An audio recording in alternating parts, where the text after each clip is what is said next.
आजको यो भिडियोमा चाहिँ मैले तपाईहरुलाई चाहिँ यस्तो तीनटा फोनहरुको बारेमा भन्न गइरहेको छु जसमा चाहिँ तपाईहरुले एमोलेड डिस्प्ले पाउन सक्नुहुन्छ, 120 हर्ट्ज को रिफ्रेश रेट पाउन सक्नुहुन्छ, 7000 mAh को ब्याट्री पाउन सक्नुहुन्छ र 108 मेगापिक्सलको क्यामेरा पनि पाउन सक्नुहुन्छ। प्लस त्यसमा आज तपाईको गेमिङ परफर्मेन्स पनि एकदमै राम्रो हुनेवाला छ।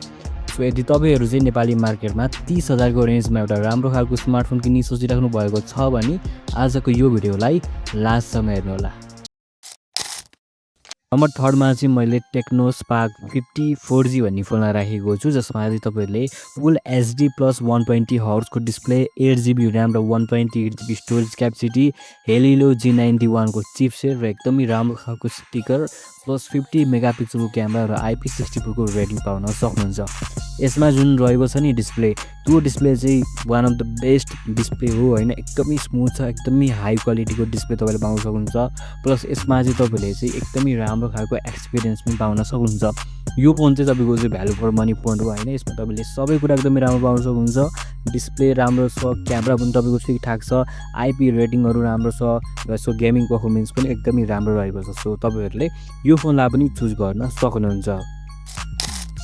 नम्बर 2 मा चाहिँ मैले infinix hot 70 भन्ने फोनलाई राखेको छु जसमा चाहिँ तपाईले 144 हर्ट्ज को display, 108 megapixel camera, Helio G100 ultimate को चिपसेट र तपाईले चाहिँ 12GB सम्मको चाहिँ र्याम पाउन सक्नुहुन्छ।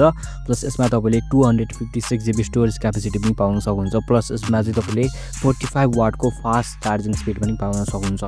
यो फोन चाहिँ तपाईको चाहिँ जुन यो फोनको प्राइस रहेको छ त्यो प्राइस अनुसार चाहिँ यो फोन पिटिकै छैन। म भन्न खोजेको चाहिँ यो फोन चाहिँ त्यो भन्दा पनि अझै राम्रो छ भन्न खोजेको। यो फोनमा चाहिँ तपाईले गेमिङ परफर्मेन्स एकदमै दामी पाउन सक्नुहुन्छ र यो फोनको डिस्प्ले पनि एकदमै स्मुथ रहेको छ हैन।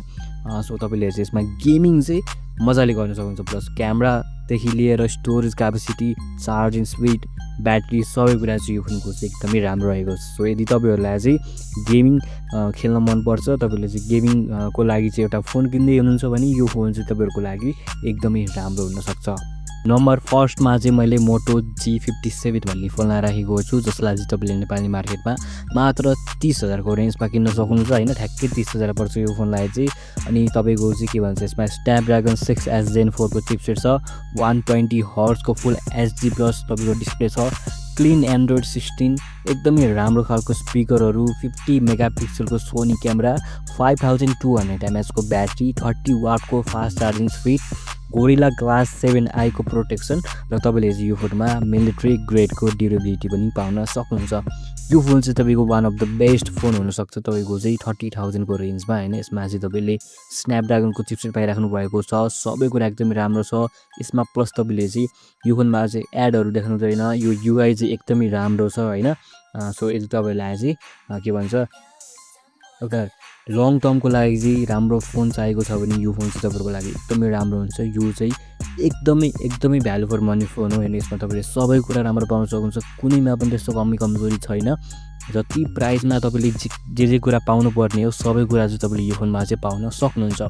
सो लास्टमा चाहिँ मैले तपाईलाई चाहिँ के भन्छु भन्दाखेरि यदि तपाईहरुलाई स्पेसिफिकेसन राम्रो चाहिएको छ, गेमिङ एकदमै तपाईको चाहिँ मेन प्रायोरिटी नै गेमिङ हो भने चाहिँ तपाईले चाहिँ इन्फिनिक्स हट 70 चुज गर्न सक्नुहुन्छ। सबै कुरा राम्रो चाहिएको छ, ओभरअल राम्रो एक्सपिरियन्स गर्न चाहिएको छ एउटा फोन भने तपाईले चाहिँ मोटो G57 भन्ने फोनलाई चुज गर्न सक्नुहुन्छ। र यदि तपाईलाई चाहिँ अलिकति कम बजेटमा राम्रो भ्यालु चाहिएको छ भने चाहिँ तपाईले टेक्नो स्पार्क 50 4G लाई चुज गर्न सक्नुहुन्छ। यो पनि तपाईको चाहिँ एकदमै राम्रो नै फोन हो। सो तपाईले चाहिँ अब आफ्नो नेसेसिटी अनुसार तपाईलाई के चाहिएको छ, कस्तो स्पेसिफिकेसनहरु चाहिएको छ भनेर चाहिँ अब आफ्नो अनुसार चाहिँ फोनलाई चुज गर्न सक्नुहुन्छ। बाँकी तपाईहरुलाई चाहिँ यदि कुनै पनि कन्फ्युजन छ, कुनै पनि क्वेशन छ भने तल कमेन्ट बक्समा कमेन्ट गर्न सक्नुहुन्छ, मैले चाहिँ तपाईलाई आन्सर दिनेछु। बाँकी यदि भिडियो राम्रो लाग्यो भने चाहिँ लाइक, शेयर र सब्स्क्राइब गर्न चाहिँ नबिर्सिनु होला। I will see you in the next video.